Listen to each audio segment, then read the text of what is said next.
దారి కాచే మానవ మృగం ఆడపిల్ల కనబడితే చెరబట్టే రాక్షసత్వం పాడుబడ్డ బావి అడ్డంగా అరాచకత్వం తెలంగాణలోని హాజీపూర్లో ఆ కిరాతకుని పాపం ఎలా పండింది ఇదే ఇవాల్టి రియల్ స్టోరీ నిర్మానుష్య రోడ్డు బస్సు లేదు ఆటో ఉండదు ఎవరైనా లిఫ్ట్ ఇస్తే తొందరగా ఇంటికి లేదంటే నడుస్తూ నడుస్తూ చీకట్లోనే ఇంటికి ప్రయాణం అదే ఆ సైకో కిల్లర్కు అనువుగా మారింది స్కూలు కాలేజీలకు వెళ్లే అమ్మాయిలకు మరణ శాసనం రాసింది కానీ ఏళ్లుగా అత్యాచార హత్యల పరంపర కొనసాగినా ఎందుకు కనిపెట్టలేకపోయారు అత్యంత పకడ్బందీగా అందర్నీ ఎలా బోల్తా కొట్టించాడు నీచుడు కీచకుడు అనే పదాలకు ప్యాంట్ షర్ట్ వేస్తే ఇదే రూపం గజానికో గాంధారి కొడుకు అంటే నిలువెత్తు ప్రతిబింబం ఇతనే కామాంధుడు అనే మాటకు వీడే నిదర్శనం వీడితో పోలిక పెడితే పశువులు కూడా సిగ్గుపడతాయి క్రూర మృగాలు సైతం ఆశ్చర్యపోతాయి అలాంటివాడు మన మధ్య ఉన్నందుకు మనుషులు పశ్చాత్తాపడాల్సిందే ఒళ్లంతా కామపు కళ్లే చెట్టుకు చీర కట్టినా చొంగ కార్చుకునే కమీనే అత్యాచారాలు హత్యలతో తెలంగాణలో కలకలం రేపాడు ఆడపిల్లపై కన్నేశాడంటే అంతే ఆమె లొంగినా లొంగకపోయినా తన కోరిక తీర్చేసుకుంటాడు కోరిక తీరే వరకు కసితో రగిలిపోతాడు భయంతో లొంగితే ముందు అనుభవించి ఆ తరువాత హత్య చేస్తాడు లొంగకపోతే ముందు హతమార్చి ఆ తరువాత అనుభవిస్తాడు ఊర్లోనే ఉంటూ ఊర్లో అమ్మాయిలను మాయించేస్తూ రోడ్ సైడ్ సైకో కిల్లర్గా హడలెత్తించిన పరమ కిరాతకుడు ఈ రేపిస్ట్ పాపిస్టి పేరు మర్రి శ్రీనివాసరెడ్డి హాజీపూర్ హంతకుడు శ్రీనివాసరెడ్డి అఘాయిత్యాల గురించి తెలుసుకుని పోలీసులే స్టన్ అయ్యారు ఇంత పకడ్బందీగా అత్యాచారాలు చేసి హత్యలు చేసిన శ్రీనివాసరెడ్డి ఇంకా ఎన్ని అఘాయిత్యాలకు పాల్పడ్డాడో అని అనుమానించారు హాజీపూర్లో అదృశ్యమైన అమ్మాయిల ఫైల్స్ను రీఓపెన్ చేస్తుంటే చెమటలు పట్టాయి ఆ బావిలో ఓ ఆడపిల్ల మృతదేహం కోసం తవ్వకాలు జరపగా మరో ఆడపిల్ల శవం కూడా బయటపడింది ఒకరిని వెతకటానికి పోతే మరొకరు ఇంకొకరు ఈ ఊళ్ళో కనిపించకుండా పోయిన ప్రతి ఆడపిల్ల అదృశ్యం వెనుక ఉన్నది ఆ హస్తమేనా ఇంతటి మానవ మృగం ఊళ్ళో తిరుగుతుంటే ఆ గ్రామస్తులేం చేస్తున్నట్టు ఇలాంటి ఒక క్రూరుడు విచ్చలవిడిగా తిరుగుతుంటే పోలీసుల నిఘా ఏమైందన్న ప్రశ్నలు అందరి బుర్రను గిర్రున తిప్పాయి యాదాద్రి భువనగిరి జిల్లా బొమ్మల రామారం మండలం హాజీపూర్ గ్రామం మెయిన్ రోడ్డు నుంచి ఈ గ్రామానికి బస్సు సౌకర్యం లేదు 3 కిలోమీటర్ల దూరం తప్పనిసరిగా నడవాల్సిందే అటుగా వాహనం వెళ్తే లిఫ్ట్ అడిగి వెళ్తూ ఉంటారు ఇదే ఈ కిరాతకునికి ఆయుధమైంది ఇదే తనకు అనువుగా మార్చుకున్నాడీ కర్కోటకుడు లిఫ్ట్ కావాలా పాపా అంటూ ఎక్కించుకుంటాడు ఇది దగ్గర దారి ఇటుగా వెళ్దామని మంచి మాటలే చెబుతాడు వాళ్లు కూడా మన ఊరివాడేలే అని సరేనంటారు అంతే అక్కడ లిఫ్ట్ ఎక్కించుకున్నవాడు కాస్త పాత పాడుబడ్డ బావి దగ్గర బండి ఆపేస్తాడు అక్కడే తన లిఫ్ట్ ప్లాన్కు పని చెప్తాడు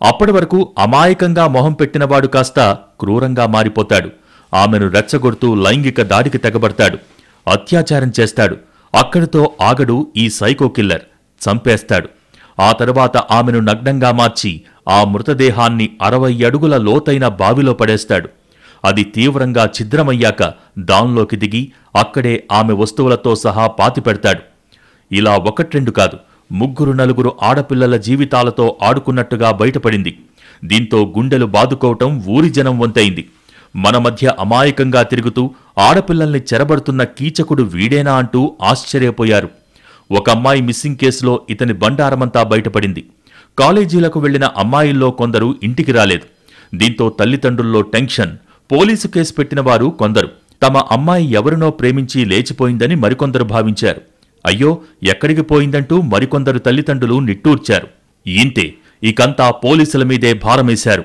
ఎవరికీ ఆచూకీ తెలియదు ఎక్కడున్నారో తెలీదు ఇలా ఎందరో హాజీపూర్ అమ్మాయిలు మిస్ అయ్యారు కనపడకుండా పోయిన ఎందరో బాలికలు ఈ రాక్షసుడి చేతిలో బలై బావిలో శవాలయ్యారని మాత్రం ఎవరూ గ్రహించలేకపోయారు లేదంటే మొదటి అమ్మాయి మిస్ అయినప్పుడే తెలుసుకుని ఉంటే ఈ మానవ మృగం బోనులో పడేది మిగతా అమ్మాయిల ప్రాణాలైనా దక్కేవి కానీ అటు గ్రామస్తులు ఇటు పోలీసులు త్వరగా స్పందించకపోవటమే దారి కాచిన గుంటనక్కకు అస్త్రమైంది శ్రీనివాసరెడ్డి గురించి ఆరా తీస్తూ పోతే ఎన్నో కేసులు బయటపడ్డాయి జిల్లాలు రాష్ట్రాల సరిహద్దులు దాటిన ఉదంతాలు ఉన్నాయని తెలుసుకుని ఆశ్చర్యపోయారు శ్రీనివాసరెడ్డిపై గతంలోనూ అత్యాచార హత్య కేసులు ఉన్నాయని గుర్తించారు తరువాత ఇతడు కేవలం ఇక్కడే కాకుండా కర్ణాటక వంటి ప్రాంతాలకు సైతం వెళ్లి అక్కడ ఇలాంటి అకృత్యాలే చేసినట్టు గుర్తించారు దీంతో ఇతణ్ణి మరింత లోతుగా విచారించేసరికి నోరెళ్లబెట్టారు పోలీసులు యాదాద్రి భువనగిరి జిల్లాలోని బొమ్మల రామారం అంటే ఎక్కడో మారుమూల కాదు. ఇది నగర శివారు కిందకే వస్తుంది. హైదరాబాదుకు 10 కిలోమీటర్ల దూరంలో ఉండే ఊళ్లలో ఇలాంటి ఘోరాలు జరగటం నిజంగా పోలీసులకు పెను సవాలైంది. ఘటన జరిగిన తర్వాత ఇతనికి ఉరిశిక్ష వెయ్యాలంటూ పెద్ద ఎత్తున ఆందోళనలు, నిరసనలు చేసిన హాజీపూర్ గ్రామస్తులు తమ మధ్య ఉన్న కీచకుణ్ణి తెలుసుకోలేకపోయామని బాధపడ్డారు. ఒక్కొక్క అమ్మాయిని ఇతను చెరబట్టిన వైనం, చంపిన తీరు, తప్పించుకోవటానికి వేసిన పన్నాగాలను చూసి ఇన్వెస్టిగేషన్ ఆఫీసర్లు షాక్ అయ్యారు. కాలేజ్కి వెళ్లిన మనీషా ఇంటికి తిరిగి రాలేదు. ఇప్పుడే వస్తారని చెప్పిన శ్రావణి ఊరికి చేరలేదు. కళాశాలకంటూ పట్నం పోయినా కల్పన కనిపించలేదు. ఇలా ఒక్కొక్కరుగా మాయమయ్యారు. బావిలో శవాల్లా ప్రత్యక్షమయ్యారు. అమాయక ఆడపిల్లలను శ్రీనివాసరెడ్డి అనే సైకో కిల్లర్ ట్రాప్ చేసిన తీరు వెన్నులో వణుకు పుట్టిస్తోంది. శ్రావణి తల్లిదండ్రుల గారాల కూతురు. హాజీపూర్ నుంచి ప్రతిరోజు కాలినడకన 3 కిలోమీటర్ల దూరంలో ఉన్న స్కూలుకు వెళ్తూ ఉంటుంది. ఆ రోజు స్కూల్ బాగా లేటైంది. 3 కిలోమీటర్లు నడవాలంటే రాత్రవుతుంది. ఆ నిర్మానుష్య ప్రాంతంలో వెళ్లాలంటే భయం భయం. దీంతో ఏదైనా ఆటో లేదంటే తన బంధువులెవరైనా ఇటుగా వాహనంపై వెళ్తారని భావించిన శ్రావణి ముందు శ్రీనివాసరెడ్డి అనే మృగాడు వాలాడు. తనది కూడా హాజీపూరే, లిఫ్ట్ ఇస్తాను అని నమ్మబలికాడు. దీంతో అమాయకంగా నమ్మింది శ్రావణి. స్ట్రైట్ రూట్ కాకుండా దగ్గర దారి అంటూ బైక్ మరో టర్నింగ్ తిప్పాడు. తర్వాత మానభంగం చేశాడు. దారుణంగా హత్య చేసి బావిలో పడేశాడు. తన స్కూల్లో జరిగిన స్పెషల్ క్లాసులకెళ్లి శ్రావణి తిరిగి ఎంతకీ రాలేదు. దీంతో భయపడ్డ శ్రావణి తల్లిదండ్రులు బొమ్మల రామారం పోలీసులకు కంప్లైంట్ చేశారు. ఈ పోలీసులు కూడా అంతకన్నా అధ్వానం. ఒక ఆడపిల్ల కనిపించలేదంటే ఆ మర్నాడు వచ్చి ఆరాంగా వెతికి ఎలాగోలా ఆమె స్కూలు బ్యాగును మాత్రమే బయట పెట్టగలిగారు. తర్వాత అక్కడితో తమ పరిశీలన ముగించి ఇంటికెళ్లిపోయారు. దీంతో ఆగ్రహించిన గ్రామస్తులు శ్రావణి మృతదేహాన్ని ఎట్టకేలకు ఆ పక్కనే ఉన్న బావిలో కనుగొన్నారు. దీంతో పెద్ద గందరగోళమే నడిచింది. కారణం, పోలీసులు చేయాల్సిన పని గ్రామస్తులు చేయటంతో ఒక్కసారిగా గ్రామంలో ఉద్రిక్త పరిస్థితి ఏర్పడింది. దీంతో స్వయానా కమిషనర్ రంగంలోకి దిగి బాధితులకు హామీ ఇచ్చి అమ్మాయి అంత్యక్రియలను దగ్గరుండి జరిపించారు. గ్రామస్తులిచ్చిన సమాచారంతో ఈ బావి ప్రాంతంలో ఒకడు అదే పనిగా తిరుగుతూ ఉంటాడని తెలిపారు. అది గుర్తించిన పోలీసులు శ్రీనివాసరెడ్డిని అదుపులోకి తీసుకున్నారు. సరిగ్గా అదే సమయంలో ఈ ప్రాంతంలో గంజాయి మహమ్మారి బారిన పడి అఘాయిత్యాలకు పాల్పడుతున్న వాళ్ల వివరాలను కూడా ఆరా తీశారు. అయితే పాడుబడ్డ బావిలో మరో అమ్మాయి మృతదేహం కనబడటంతో అందరూ షాక్ అయ్యారు. దొరికిన డెడ్ బాడీ ఎవరిదో, ఏ కన్నపేగు బంధం తెగిందోనని ఆందోళన పడ్డారు. కూతుళ్లు తప్పిపోయారన్న టెన్షన్లో ఉన్న పేరెంట్స్ ఆ డెడ్ బాడీ తమ కూతురిదేనా, గుర్తులేమైనా ఉన్నాయా అంటూ వెతికారు. చుట్టుపక్కల ప్రాంతాల వాళ్లు తండోపతండాలుగా అక్కడకు చేరుకున్నారు. వచ్చిన జనాన్ని అదుపు చేయలేక పోలీసులు నానావస్థలు పడాల్సొచ్చింది. పాడుబడ్డ ఆ బావిలో దొరికిన మరో మృతదేహం మనీషాగా గుర్తించారు. దీంతో మనీషా తల్లిదండ్రులకు గుండెలు పగిలినంత పనైంది. అయ్యో మనీషా అంటూ వారు విలపించిన తీరు అక్కడున్న వారిని కంటతడి పెట్టించింది. మనీషా, మల్లేశం, భారతమ్మ దంపతులకు 4వ సంతానం. కీసరలోని కేఎల్ఆర్ కాలేజీలో డిగ్రీ ఫస్ట్ ఇయర్. ఇంట్లో వాళ్లు లేదంటే బాగా తెలిసినవారు ఎవరో ఒకరు లిఫ్ట్ ఇస్తారు, లేదంటే షేర్ ఆటోలో వెళ్తుంది. కానీ ఆమె వెంట ఆ రోజు ఎవరూ లేరు. 3 కిలోమీటర్ల పాటు నిర్మానుష్య ప్రాంతంలో నడుచుకుంటూ వెళ్లాలంటే భయం. బైక్ లేదంటే ఆటో కోసం ఎదురుచూసే నిస్సహాయ అమ్మాయిలను గద్దల్లా తన్నుకుపోయేందుకు ఎక్కడ్నుంచో చూస్తూ ఉంటాడు శ్రీనివాసరెడ్డి. మనీషా కంటపడింది. సరిగ్గా మనీషా ముందు బైకు ఆపిన ఇతగాడు హాజీపూర్ వెళ్లాలా అని అడిగాడు. అవునంది. తనది అదే ఊరని చెప్పాడు. దీంతో లేటవుతుందని భావించిన మనీషా మన ఊరు మనిషినేనని చెబుతున్నాడు కదా అని బైక్ ఎక్కింది. కొంత దూరం వెళ్లిన తర్వాత షార్ట్ కట్లో వెళ్దామంటూ బైక్ మలుపు తిప్పాడు. అవునేమో అనుకున్న మనీషా సైలెంట్గానే ఉంది. దట్టమైన చెట్లు, నిర్మానుష్య ప్రదేశానికి బైక్ పోనిచ్చాడు శ్రీనివాస్. బావి దగ్గర ఆపి అఘాయిత్యానికి పాల్పడ్డాడు. మనీషాను అత్యంత అమానుష రీతిలో అత్యాచారం చేయటమే కాదు, రాక్షసుళ్లా ప్రవర్తించాడు. దారుణంగా చంపేశాడు. ఎవరూ గుర్తుపట్టలేనంతగా హత్య చేశాడు. మృతదేహాన్ని పాడుబడ్డ బావిలో పడేశాడు.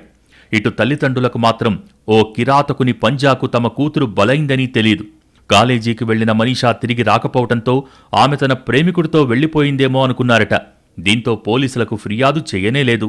బావిలో కనబడ్డ మనీషా మృతదేహం ఘోరమైన స్థితిలో ఉంది. అసలు గుర్తుపట్టడానికి కూడా వీల్లేకుండా ఉంది. దీంతో ఆధార్ కార్డు ఆధారంగా ఈమె ఫలానా ఇంటి ఆడపిల్లగా గుర్తించి తల్లిదండ్రులకు సమాచారం అందించారు పోలీసులు.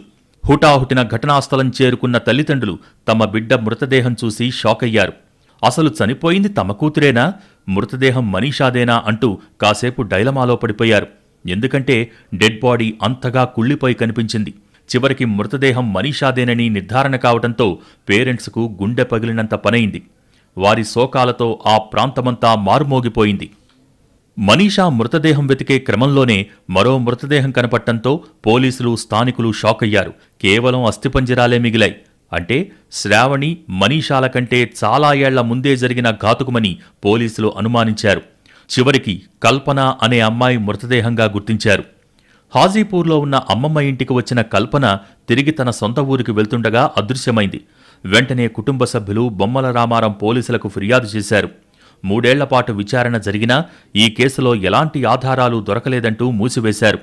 6వ తరగతి విద్యార్థైన కల్పన మిస్ అవటంతో కుటుంబ సభ్యులు ఆందోళనకు గురయ్యారు.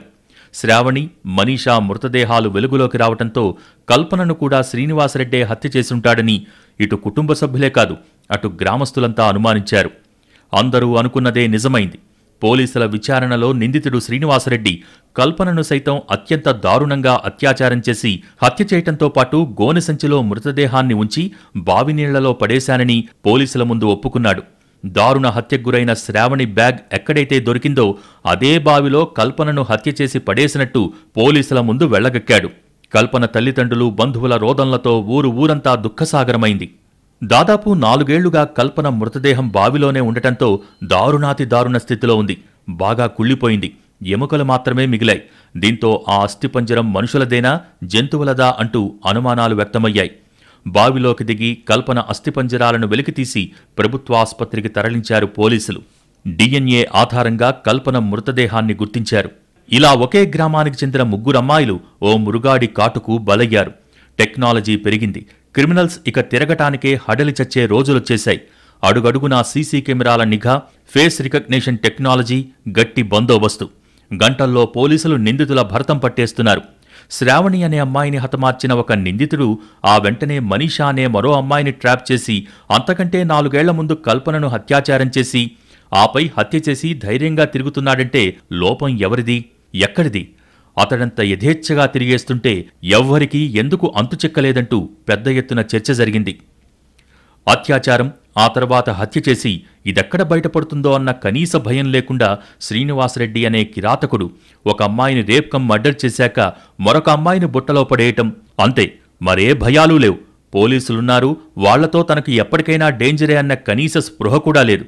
అవే ఉంటే ఒక అమ్మాయిని రేప్ చేసి తర్వాత మర్డర్ చేసి ఆ బ్యాగును అక్కడ అలాగే పడేసి వెళ్లటంలో ఇతడి మెంటాలిటీ ఎలాంటిదో ఇట్టే అర్థం చేసుకోవచ్చు.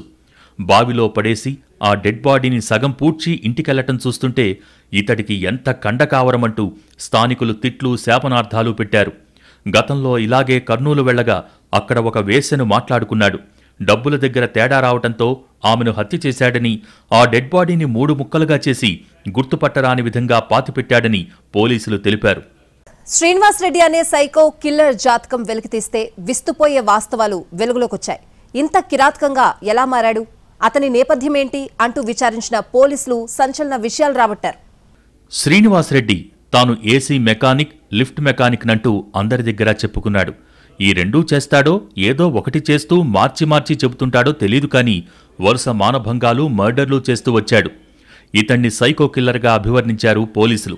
ఇతను పూర్తిగా పర్వర్టెడని గతంలో జరిగిన ఉదంతాలను ఉదాహరించారు. ఇతడు ఒక మహిళ విషయంలో దెబ్బలు తిన్నాడని, అప్పట్నుంచి ఇతడు పూర్తిగా మారిపోయాడని చెప్పారు. ఇతడి కారణంగా చనిపోయిన కల్పనకు 11 ఏళ్ల వయసు కాగా శ్రావణి వయస్సు 15 ఏళ్లు. ఇక మనీషా 18 ఏళ్ల అమ్మాయి. కేవలం మైనర్లను మాత్రమే ఎంపిక చేసుకుని వాళ్ల పట్ల తనకెంతో ప్రేమ, అభిమానం ఉన్నట్టు నటిస్తాడు. బావి దగ్గరకు తీసుకువెళ్లినప్పుడు కూడా ఇతడు వెంటనే దాడి చేయడు. వాళ్లను మంచి మాటలతో ముగ్గులోకి దించే యత్నం చేస్తాడని తెలుస్తోంది. వాళ్లు ఇతడికి ఎదురు తిరగటం ప్రారంభించాక ఇతడిలోని మానవ మృగం నిద్రలేస్తుందని చెప్పారు పోలీసులు. శ్రీనివాసరెడ్డికి ఫేస్బుక్లో సైతం అమ్మాయిలే ఫ్రెండ్స్ ఎక్కువగా ఉన్నారు.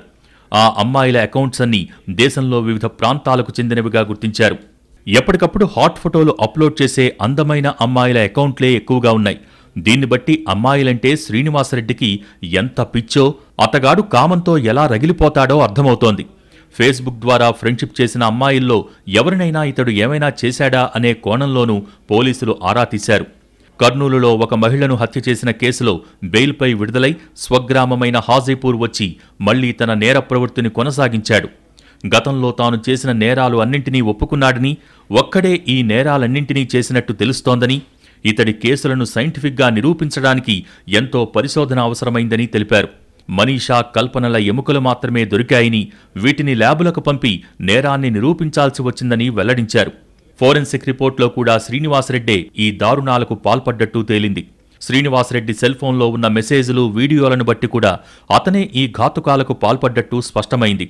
కాబట్టి అతన్ని దోషిగా నిర్ధారిస్తూ అతనికి ఉరిశిక్ష వేయాలని బాలికల కుటుంబ సభ్యులు, హాజీపూర్ గ్రామస్తులు కోరుతూ వచ్చారు. ఈ కేసులో పోలీసులు 300 మంది సాక్షుల్ని ప్రశ్నించారు. ఈ కేసులో తాను నిర్దోషిని అంటూ శ్రీనివాస్ వాదించినా అతనే నేరం చేశాడని నిరూపించేందుకు DNA, రక్త పరీక్షలు, పోస్టుమార్టం రిపోర్ట్, ఘటనా స్థలంలో దొరికిన ఆధారాలు, సెల్ఫోన్ సిగ్నల్స్ అన్నీ పక్కాగా ఉన్నాయి. దీంతో 3 బాలికల హత్యల కేసులో శ్రీనివాస్ని దోషిగా తేలుస్తూ సంచలన తీర్పిచ్చింది పోక్సో స్పెషల్ కోర్ట్. అతనికి ఉరే సరైన శిక్షని తీర్పిచ్చింది.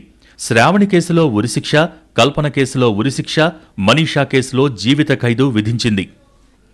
2019లో యాదాద్రి భువనగిరి జిల్లా బొమ్మల రామారం మండలం హాజీపూర్లో వెలుగు చూసిన బాలికలపై అత్యాచారం, హత్య ఘటనలు తెలుగు రాష్ట్రాల్లో సంచలనం సృష్టించాయి. ఈ ఊరికి వెళ్లాలంటే కొంత దూరం నిర్మానుష్య ప్రాంతంలో నడవాల్సి రావటమే శ్రీనివాసరెడ్డి తనకు అనువుగా మార్చుకున్నట్టు తెలుస్తోంది. ఈ కొంతమేర కూడా రోడ్డు వేయాలని గ్రామస్తులు డిమాండ్ చేసినా 3 బాలికలు బలైనా అధికారులు చర్యలు తీసుకోలేదని తెలుస్తోంది. ఇంతవరకు రోడ్డు, బస్సు సౌకర్యం కల్పిస్తామన్న హామీ నెరవేరిన దాఖలా లేదు. ప్రస్తుతం హాజీపూర్ నుంచి 16 మంది బాలికలు కాలినడకన బొమ్మల రామారం మోడల్ స్కూల్కు వెళ్లి వస్తున్నారు. ఉదయం 8 గంటలకు కాలినడకన బయలుదేరి 9:30కు పాఠశాలకు చేరుకుంటారు. సాయంత్రం 4 గంటలకు తిరిగి బయలుదేరి 6 గంటలకు ఇళ్లకు రీచ్ అవుతారు. బాలికలు నడుచుకుంటూ వెళ్తుంటే కొందరు ఆకతాయిలు అప్పుడప్పుడు వేధిస్తున్నట్టు తెలుస్తోంది. ఇప్పటికైనా హాజీపూర్ రోడ్, బస్సు సౌకర్యం, సెక్యూరిటీపై ప్రభుత్వ యంత్రాంగం దృష్టి పెట్టాలి. మరిన్ని దారుణాలు జరగకుండా చర్యలు చేపట్టాలని గ్రామస్తులు కోరుతున్నారు. ఇదివాల్టి రియల్ స్టోరీ. నమస్తే.